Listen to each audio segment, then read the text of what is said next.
Next question जो हम करने वाले हैं वो है जब you are given an integer array nums, you are initially positioned at the array's first index, at each element in the array represents your maximum jumps length at that position. Return true if you can reach the last index or false.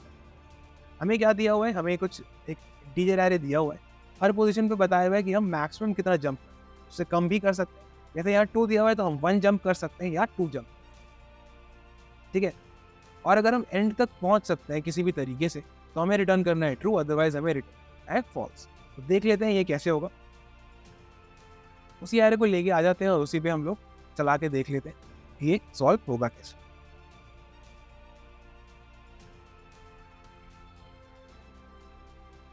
ठीक है, तो हम क्या करेंगे, सबसे पहले एक range ले लेंगे। रेंज का क्या मतलब होगा कि हम और कितनी जंप्स कर सकते, हम और कितना आगे तक जा सकते। तो यहाँ पे किससे अपडेट कर देंगे इसको, नम्स ऑफ 0 से, ठीक है। तो हमारी रेंज हो गई 2, हम 2 स्टेप्स और आगे जा सकते। अब हम आ जाएंगे यहाँ, ठीक है।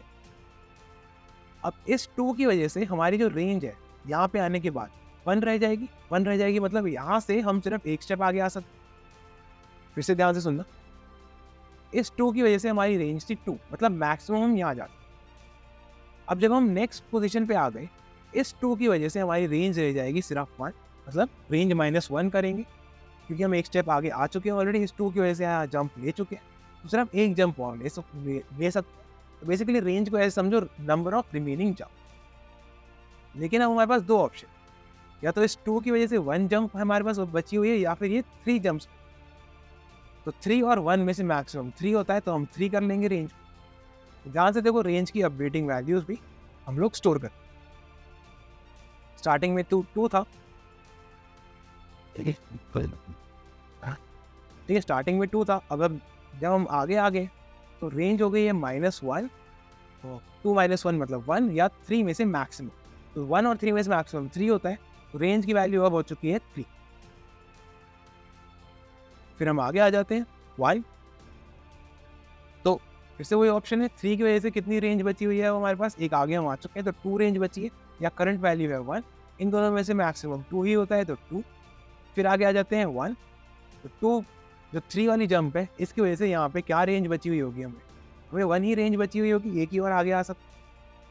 तो 1 और करंट पोजीशन पे भी 1 ही ले, 1 में से मैक्सिमम हो गए 1।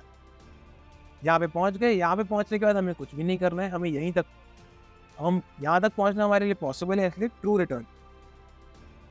अब एक एग्जाम्पल देखते हैं जब फॉल्स, ठीक है, कि फॉल्स कब आए। जब यहाँ पे 2 है, यहाँ पे 3 है, 0 0 0 0 0, और यहाँ पे कोई भी बड़ी वैल्यू भी हो सकती है। तो ध्यान से देखना रेंज की चेंजिंग वैल्यूज। रेंज हमारा जो है यहाँ पे 2 आ जाता है, आगे आते हैं 1 और 3 में से मैक्सिमम वैल्यू 3 है, उसकी वैल्यू रेंज की हो जाती है 3। यहाँ पे देखो 1 और करंटली लिखा हुआ है, सॉरी 3 - 1 होता है 2, करंटली लिखा हुआ है 0। 2 और 0 में से 2 होती है, आगे आते हैं 2 - 1 1, और यहाँ पे भी 0 लिखा हुआ है, तो 1 मैक्सिमम हो जाता है, आगे आ जाते हैं 0 और करंटली लिखा हुआ है 0। तो रेंज हमारी 0 हो गई। अब हम और आगे, जैसे हमें पता लगता है हम और आगे नहीं जा सकते, क्वेश्चन हमारा खत्म हो जाता है। मैक्सिमम हम सिर्फ यहीं तक जा सकते हैं, इसके आगे जाना पॉसिबल नहीं है, मतलब लास्ट तक पहुंचना हमें पॉसिबल नहीं, ठीक है। तो हमें रेंज खत्म होती पता चल जाता है हम और आगे नहीं जा सकते, और अगर रेंज खत्म होने पे हम लास्ट नहीं है तो हम रिटर्न कर देंगे फॉल्स, कि हम एंड तक नहीं पहुंच। तो यही था हमारा लॉजिक जंप गेम के पीछे। इसको कोड करके देखते हैं कि इस लॉजिक को हम कोड कैसे कर सकते। देखो, एक रेंज वेरिएबल ले लेंगे और इसके अंदर डाल देंगे नम्स ऑफ 0। और हमने नम्स ऑफ 0 डायरेक्टली एक्सेस कर लिया है, लेकिन कंस्ट्रेंट देखने पड़ेंगे कि क्या नम्स की जो एरे है उसके लेंथ 0 भी हो सकता है, तो नहीं हो सकता है। नम्स का कम से कम लेंथ 1 ही होगा, तो कोई दिक्कत नहीं है। हमने नम्स ऑफ 0 को रेंज के अंदर स्टोर कर लिया। अब एक फॉर लूप चलाएंगे, आई को 1 से स्टार्ट करेंगे, नम्स डॉट लेंथ तक जाएंगे आई प्लस, ठीक है, एंड तक हम लोग चला। अब देखो, अगर रेंज की वैल्यू जो हमने देखा था, अगर इफ के अंदर डालेंगे, अगर हमारी जो रेंज की वैल्यू है वो लेस देन इक्वल टू 0 हो जाती है, तो हम रिटर्न कर देंगे फॉल्स। इसका मतलब हम लास्ट तक नहीं पहुंच। अदरवाइज हम लोग रेंज को अपडेट कर लेंगे मैक्सिमम ऑफ रेंज माइनस 1 और नम्स ऑफ आई। तो हर बार हम लोग रेंज को फिर से अपडेट कर रहे हैं। रेंज माइनस 1 जैसे हमने अभी एग्जाम्पल में देखा था, रेंज माइनस 1 और नम्स ऑफ आई जो भी मैक्सिमम वैल्यू है, जो भी हमें ज़्यादा से ज़्यादा दूर जाने के लिए अलाउ कर रहा है, उस वैल्यू को रेंज अपडेट कर देंगे रेंज। अगर हम इससे बाहर आ जाते, मतलब पूरा नम्स डॉट लेंथ तक हम लोग पहुंच पाते, तो क्या करेंगे, रिटर्न कर देंगे ट्रू, एंड दैट्स इट। तो रन करके देख लेते हैं।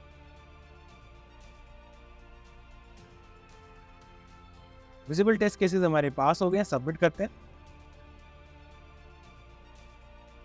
सारे टेस्ट केसेस हमारे पास हो रहे हैं, पर यहाँ पे देखो कुछ टाइम कॉम्प्लेक्सिटी ज़्यादा अच्छी हम यूज़ नहीं कर पा रहे हैं, हमें थोड़ी सी बेटर कर लेनी चाहिए टाइम कॉम्प्लेक्सिटी। एक केस है, एक चीज़ है जो हम लगा सकते हैं, एक ऑप्टिमाइजेशन है जिसको लगाने से कुछ शायद से टाइम कॉम्प्लेक्सिटी बेटर हो जाए। बिग ओ के नोटेशन में तो टाइम कॉम्प्लेक्सिटी हम और कम नहीं, लेकिन कुछ केसेस के लिए टाइम कॉम्प्लेक्सिटी बेटर हो जाएगी।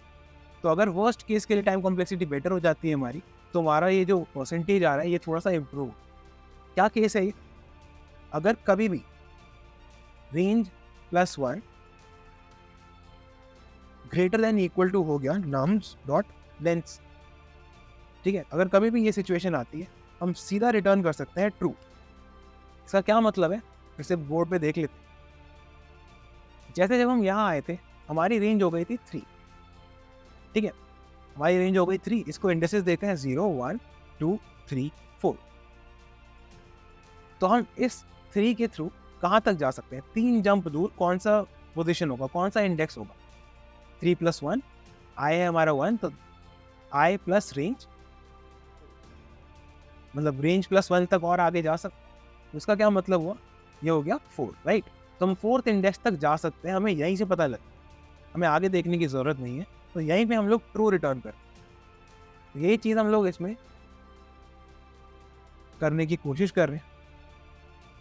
रेंज प्लस 1 अगर हमारा जो रेंज है प्लस 1 नम्स डॉट लेंथ से बड़ा हो गया, यहाँ पे आई कर, अगर रेंज प्लस आई नम्स डॉट लेंथ से ज़्यादा आ गया तो रिटर्न कर देंगे ट्रू। एक बार इसको रन करके देख,